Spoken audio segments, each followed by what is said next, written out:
Let's see. Sorry, I'm a couple minutes late today. I I've just been thinking a lot about the series that I'm working on with you guys, and I'm really excited to dive into my toolkit. So I have, hi there. Are you guys there now? I'm getting a little bit of weird stuff happening on my computer, so sorry. It's a little disjointed this morning. Um, So good morning, everybody. My name is Christina French. I am a textile recycling artist, environmental activist. Um, I'm a mom, I'm a sister, I'm a friend, I'm a wife, and I really love to empower people through creativity, especially with a focus on using materials that are on their way to the landfill. So my focus is on used clothing, although um, I use all sorts of other materials as well. I love cardboard. I love corrugated cardboard. It's really fun to make stuff with. When my kids were little, I made them a dollhouse out of corrugated cardboard with little shutters and a staircase. It was really cool. Good morning, Carolyn. Good morning, Joanne. Thanks for joining me this morning. I'm so excited to have you guys here. If you're joining me from somewhere, just pop a note in the comments. And good morning, Lizanne. How's everybody doing today? Um, and share this around. This is day number 5 in a 30-day series all about how creativity and textile recycling can really add a level of self-confidence to your life and bring you lots of joy and connection in the process. So I have a toolkit, and I call it my 10 top tools for every textile recycling person. And we talked about scissors the other day and about how important scissors are to the making process. No matter what your fabric, if you're a fabric artist of any kind, scissors are super important. So today we're going to be talking about another one of my tools. And to be honest with you, where the heck did I put it? I don't know what I've done with it. All right, so I'm gonna just leave this little ragamuffin guy right here, see if I can prop him up to keep you guys company. Actually, I'm not sure here. Maybe I'll do this. The ragamuffin is gonna keep. Anyhow, I'm gonna run and get my tool because I think I left it in the other room. I'll be right back.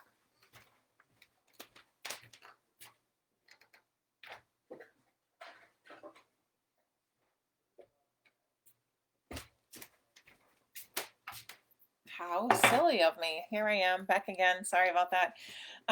So this is the tool that we're going to be talking about today, and it's called a sweater rake. And it's funny, these tools are made in Australia, where I think people wear and use, and they manufacture a lot of wool there. And it's actually designed, I found this in a supplier that I buy from that's in the dry cleaning industry, and it's a sweater rake. So what it is used, it's funny, if you can look at it really close. Let me see if I can get the camera to focus on it. It's really hard to see, and even in person it's a little tricky to understand how it works. There are little tiny, very fine, to call them teeth is kind of a misnomer, but it's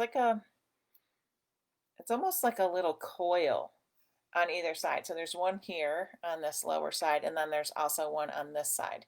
And if you look at the angle of this tool, you'll see that the top part here is slightly angled like this way. So you can use this side or you can use this side. And I'm going to demonstrate, and I'm going to try to see if I can get my camera to focus on my workspace here. So there's my ragamuffin over there. This is the sweater that I'm going to be cleaning with it, and the tool cleans off any kind of like surface lint. It's a little shaded right now, but I'm sorry, this is just the first time I'm trying this, and I didn't think of it until I was on. But you can pull the rake gently across the fabric. So I'm using this hand, and I'm kind of holding the fabric in place, and it's hard for you to see, but I'm just holding it just flat like that. And then I'm pulling the rake toward me to pull off any of the surface lint, and this sweater it's a cashmere sweater that I just machine washed and dried to prepare it for my making process. And you can see that it's pulling off all the kind of discolored, kind of linty weirdness that happens in the dryer. So it comes off, as much as you need it to. This is also a really great tool for, when you wear sweaters and there's like the pills develop under here and on the body of the sweater where your arms move back and forth.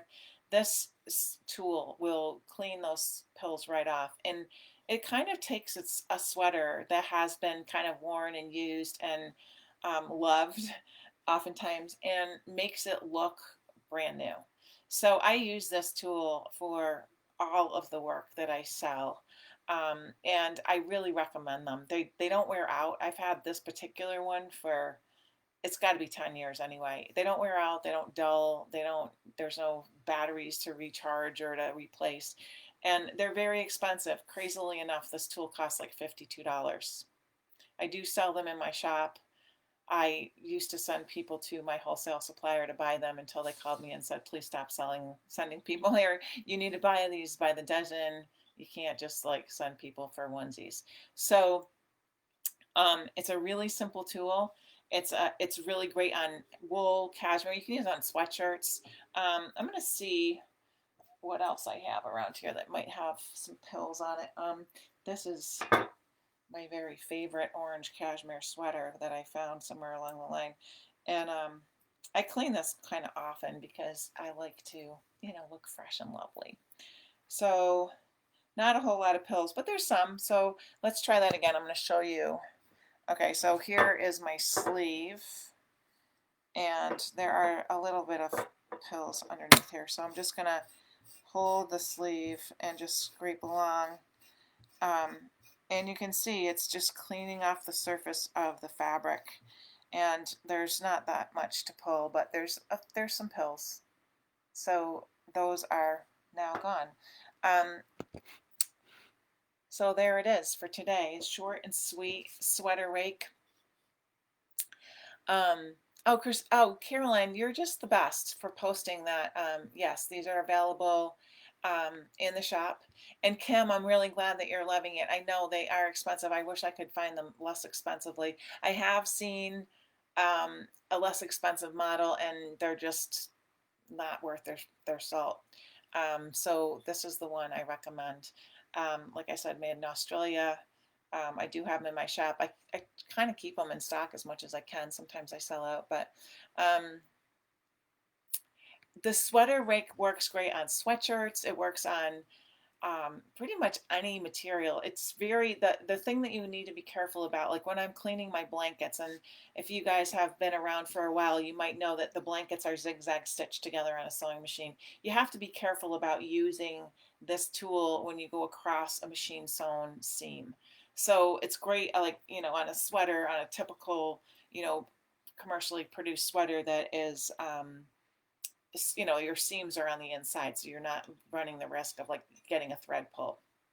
But if you do have exposed seams on your garment, you just have to kind of be careful, and you can get right into corners with a little edge of it. So that's my only warning. And then the sweaters that I make, or the sweaters that I've taught you guys to make, if you're one of my students, you can go right across a hand sewn seam using this tool. It doesn't, the larger weight, like the yarn and the heavier sewing material that we use to construct those sweaters, doesn't pull like a machine sewn thread would do. So yeah, it's a super useful little addition to your toolkit. And over the next few days, we're going to go right through my toolkit. I have 10 top tools that I like to recommend for people, and they're all, really, you can get started with recycling garments with simple tools. You don't need all 10. You can start with your scissors that we talked about the other day, and you just need maybe a couple of balls of yarn just for color selection, and a couple big fat needles that are easy to thread, and you're on your way. So this is kind of like cream on top kind of tools. they're not super necessary. But if you're thinking about making, you know, using old material to make new product and to sell that new product, or even just to use it, it's nice to have it look super fresh. And this is one of the tools that I use to make that happen. And actually, while we're talking about super fresh, and just to give you guys a little bit more information today, before, like the sweater, this is the cashmere sweater that we were cleaning first. I have to show you the front side because it has sparkles, which I just love. I don't know if you can see them, but there's some sparkles on the sweater. I wish it fit me. But the process that I do, so, you know, I don't really thrift store shop right now. I'm kind of a little bit of a germ phobe, and I'm not really interested in going to the thrift store with the coronavirus. And, you know, who knows? I have no idea. I don't think anybody really knows all the details about the transmission of that virus. But when I get material from a donation or from the thrift store, when I've done that, I bring them into my house in plastic bags that are closed tightly. So, and when I say house, I mean my studio. The first thing I do is I throw them in the washing machine and dryer. There's all sorts of things that you need to be thoughtful about. There's moths that come in wool and cashmere and any kind of animal fiber, alpaca, mohair.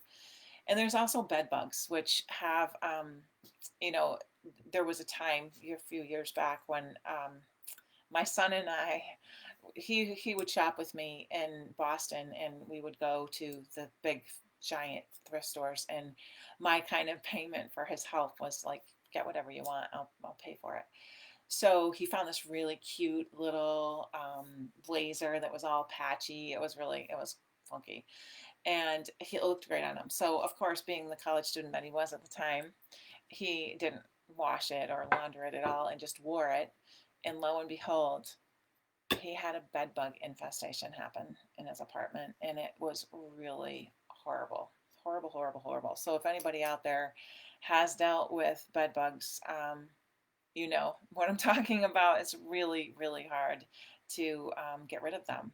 So bed bugs they can't withstand the heat and the washing cycle of just a regular home machine and dryer, washing machine and dryer. So I wash it. I wash my material, hot wash, cold rinse, and then with regular laundry soap, whatever. I use environmentally friendly. I use a company called BioPack, and I buy my laundry soap in 5-gallon jugs. But you can use whatever laundry soap you're using. It doesn't matter. You do not need to buy anything special for this process. And then hot wash, cold rinse, and then dryer. You want to set, if you're using a home dryer, you want to set it on high. If you're using a laundromat dryer, if you set it on high, you run the risk of scorching the surface of your fabrics if they're animal fiber like wool or alpaca. So you just, you know, set the heat setting down a little bit, because those commercial dryers do get very hot. So those are my two. So that, yeah, hot dryer. And then if your material does not shrink enough and you want to shrink it more, I always err on the side of caution. So hot wash, cold rinse, warm or hot dryer, depending on your situation.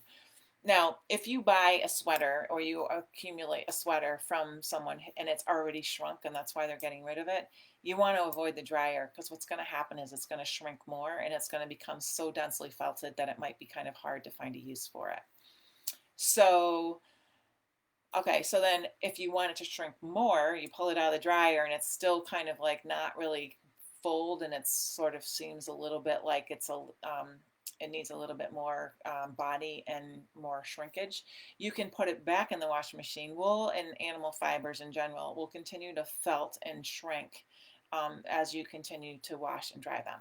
So you can put it back in the washing machine and dryer, process it through again. And I do have a little trick, which my husband taught me because he's a plumber and he knows a lot about shrinking sweaters. Back when we first got married, my husband, his name is Chris,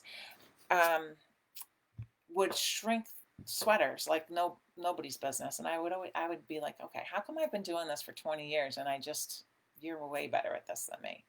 And then I realized most of the time when he was shrinking sweaters, it was kind of unintentional, which just meant that I got all these really nice sweaters because he's a super big guy. So when they shrunk, they fit me like an oversized sweater. So um, what I realized he was doing is he was just throwing all his laundry in together. So jeans, sweaters, towels, whatever. And the heavy weight of the wet towels and sweatshirts and jeans really agitate the wool in the washing process. And the combination of the agitation and the soap and the water really get that shrinking happening. So you can do that. You can, have a towel in with your sweaters if you want to increase the shrinkage. Throw a couple towels in there, maybe towels and sweatshirts and jeans, whatever, and then just process them through that way. And that agitation and that kind of like beating up of the sweater and that tumbling process will really increase your shrinkage. And throw them right in together in the dryer as well. Check them after the wash machine. How does it feel? And does it look like it's going to be the right texture for you? And if not, you can just throw all those items in together into the dryer and create a denser felt. So that is, okay, so Kim is asking how to take care of a finished garment. And actually, I have a washing machine. So I have a home washing machine and dryer in my studio that's like old school that I use for my work. And it's a top loading washing machine. And the reason why I like that for my work is because I can carefully hand wash inside my washing machine. So what that means, Kim, is I fill my washing machine with warm water. And this is for wool, cashmere, alpaca, any kind of natural animal fiber sweaters or woolens that will shrink if you wash them in the regular washing cycle. So fill your machine, put it on like, large load capacity, so it's pretty full. Get some warm water in there, get a little soap in there. Once it's full, you're going to put your garments in there with your hands, like you're going to open the washing machine and put them in there. You're going to leave that door open, and you're going to agitate them with your arms, like in the washer, and squish them around, and just like, if there's any soil on them that you want to get out, find that little spot and just scrub it gently with your fingers, not too much agitation, just a little to get whatever, stain or whatever out of your material. Okay. Let them sit in there, give them like 20 minutes in there to just really get like all super saturated and wet. And then turn your dial over to the spin cycle and let it spin. Okay, so you're going to skip over the whole agitation process. So you're going to go from filling the machine with water and then turn it off and then turn it all the way around to the spin cycle and let that go. For me, I pull my button out and then it'll spin, and it'll spin all the water out of your material. So it will become more dry than you could squeeze it. And the other thing that's nice about spinning is that you're not squeezing it, you're not wringing it and causing your garments to become misshapen. Okay, so then to rinse it, you're going to do the same exact thing. You're going to fill it, you're going to let it sit in there, hand agitate it. If it's winter time and it's cold, you might want to get some of those long rubber gloves so you can get your hands right down in there. In this type of weather, this warm, sunny season that we're having, it's nice just to get a little wet. Okay, then you're going to spin it out again. And when you're done spinning it out after you've rinsed it, you're going to take your garments out of the washing machine. You're going to just flatten them out on top. I usually put a towel down, a nice dry towel, and flatten my sweater, let's just say, out on top of that towel so it's the way I want it. Make sure it's all even so your shoulders are nice and your sleeves are like the same length and flattened out so they're just 2 layers thick and not kind of rumpled. There's no wrinkles or anything. And then let it dry flat on top of the washing machine. You might, if you're doing, if you have a heavy sweater or you're doing something that is bulky, like for instance, you're washing a wool blanket, you can fold it. And, I usually fold like my throw size blankets that are like 5 by 5 feet ish. I'll fold them in quarters and I'll let them dry on top of the washing machine for a day, and then I'll flip them over and refold them differently so that the moisture is always close to the air and it's coming out of the blanket. It does take a while for, heavier weight, larger pieces to dry. So if you do have like a deck with a wide railing across it. You can hang them over that where it's not just like a clothesline, so it's going to cause like a really stiff crease in your piece. But if it's a banister that's kind of a wider, a couple inches, 3 or 4 inches wide, and you hang your sweater or your skirt or your blanket over that, it'll dry more quickly with the air circulation from being outdoors. So that is that. So if you have a front loader, which I have at my house that I use at home, I have this amazing front loading washing machine. It's made by the company Samsung, which I always thought made cell phones, but apparently they also make washing machines. And it's an expensive machine, and I wish I had the model number in my head. I don't, but if anybody's interested, pop me a comment, and I will get it and post it.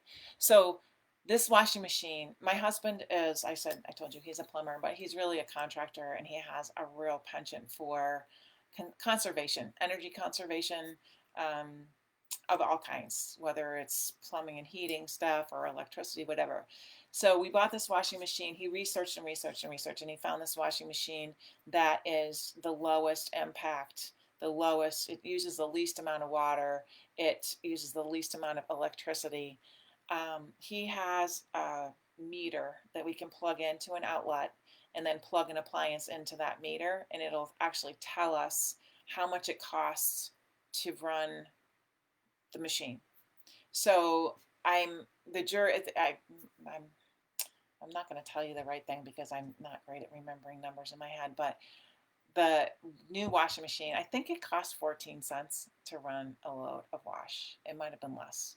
I'll find that out. Maybe I'll do another live on my washing machine because it's amazing. And on top of that, I was a little hesitant. I'm like, okay, honey, the least amount of water, the least amount of electricity. Are my clothes going to be clean? Like, really? Because what's going on with that? Like, how does that even work? Apparently it does, because my clothes are really nice and clean. His clothes, he washes his clothes separately because, he gets really dirty at work. And his clothes get clean, like really clean, amazing. I can't get over it. And on that washing machine, the bonus package of that washing machine is that not only does it have a wool cycle, which enables me to throw my woolen goods in the washing machine and not have to like stop and start and let it soak and that sort of thing. And they come out beautiful. They're not shrunk. They're gorgeous. It also has like a steam blast setting. So if I really want to shrink something that I've had no luck shrinking in my regular washing machine, this machine shrinks it, and it's amazing.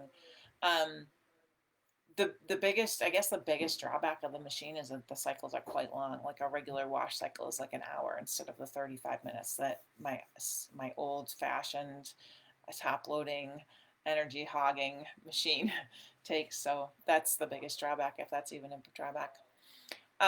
So yeah, Samsung. The other thing I just have to mention about my $1,000, I think it was actually like $1,200 Samsung washing machine that is like, the Tesla of washing machines, is that 6 months after we purchased it, it started leaking. And my husband, being the plumber that he is, sussed it all out and figured out exactly what was leaking and realized that there was a hose that was rubbing on another hose, and it actually wore a hole through the hose. So he called Samsung up and he was like, we have this washing machine. It's not even 6 months old. It's leaking. Oh, we'll send a technician out. Well, we've been waiting since February for the technician to come, and my husband just was like, I forgot it. He was going to order the part. The hose that's like 6 inches long cost $80. So he just found a piece of hose that worked just right, and it's fine. But there you have it. Okay, so let's see. What is Carolyn saying? Kill bed bugs by spraying isopropyl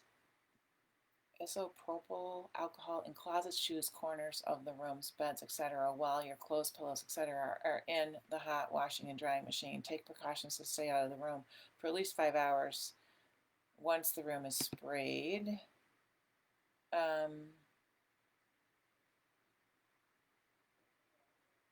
With the pure alcohol, it will kill the eggs and bugs left behind. Good to know. Good to know. We did not try that, but the other thing I've heard works really well if you're living in a place where you can do it is if you heat your room up. If like 120 degrees kills bed bugs. So if you can heat your room up to 120 degrees and leave it like that hot for a couple hours, your whatever bed bugs will die. But if you're in an apartment situation where, like my son was, it's like the bed bugs just scurry across to the next apartment, and then when your room is cooler, they come back. So um, it was really tricky. Um, my drying machine. Would you love to see the many features you described? Um, okay, so my dryer. Or are you talking about my wash machine? You know what? Maybe we'll do is maybe we'll do a little tour. That'd be fun. I think we'll do a studio tour. So the next few days we're gonna take talking about tools. And before the end of this series, we'll do a little studio tour and we'll do a washing machine tour. Because the other thing I have to tell you guys is like I am super environmentally minded and I really try my best to be as low impact as possible. So we don't have a dryer at my house. I do have a dryer here because I need it to shrink sweaters. But at my house, we use like a wooden drying rack that is from a company called Lehman's, which I'll put in the comments because this company is Lehman's Supply, I believe. Look it up. You got to Google it, but it's Lehman. And they sell all kinds of cool old school. I'm not sure if they're Amish owned or if they just if they supply Amish households with a lot of the things that they use, but they have like amazing clothesline stuff. They have drying racks, they have cast iron pans, they have all kinds of like that kind of really good quality old school kind of tools and equipment for living. So um, amazing resource for drying racks specifically. That's where we got ours, and we've had it for gosh, probably 20 years at this point. And it's those things don't really wear out. And if you buy a sturdy one, they just last. So it wasn't expensive. I can't remember now how much it cost, but check that out. And let me know if you have a good supply place for stuff like that too. I'm just putting this in the comments. And I think they're in either Ohio, maybe Pennsylvania. I don't remember. But if you look it up online, you'll find it. And if you have trouble finding it, let me know and I'll find the link and pop it in the comments.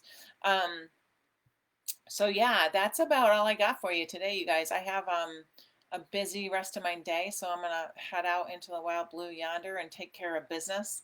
I'm this time of year gets a little not dicey, but like the Dolphin Studio calendars are in full production, and I have some responsibilities I need to handle with that, which are, let me just tell you, I have to drive my husband's big, huge, like truck down to the place that cuts our paper for us. We have big, huge pallets of paper that were donated from one of our local mills, and we are in need of them getting cut.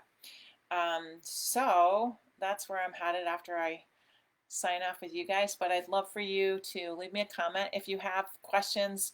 Carolyn, thank you for the suggestion about other topics. And if you have suggestions or ideas, or you have a burning question that you want to ask me, pop it in the comments, pop me an email. If you're on my list, you can reach me that way, and I'll get to them right here if time allows. So thanks for spending your beautiful Friday morning with me, and I will be here tomorrow. So I'll see you at 11 tomorrow morning. Have a great day, everybody.